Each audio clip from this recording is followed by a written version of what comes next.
Okay, we have a 2013 Volvo S60 with a broken third brake light here. There's 3 clips that need to come out. These clips here, you can simply just use a needle nose. And what you need to do with them is turn them 90 degrees. And they'll turn, you just pop them right out. Same one with over here.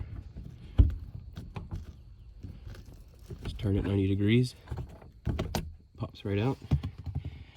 This one doesn't have as good of a slit in it, but you can do this one by hand. So you just turn it, it pops right out. And now you'll have better access to get this out. So to get this out, after you have the clips out, you can simply just pull on it. It will come out. Now there's a wiring harness in it about right here. So you'll have to get in there to disconnect the wiring harness. Move to the other side here because it seems like you actually see it. So that's the wiring harness that needs to be disconnected. And then once you disconnect that, you can remove the rest of the broken taillight and we can install our brand new one. So once you get the wiring harness out, you can pull the old one out. There you can see where it was. And now we have our new one. I'll go ahead and put in.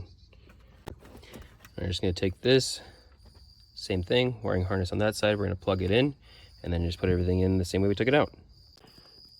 Okay, so here you can see the clip and where we have to put it is right in there. So I'm gonna go ahead and connect it in and then hopefully it works. Okay, now that we have it back in here, we can go ahead and just slide it back on the way we took it off.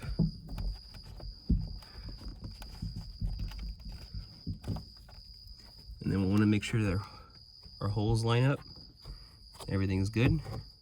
And then we'll put this back up and put our clips back in.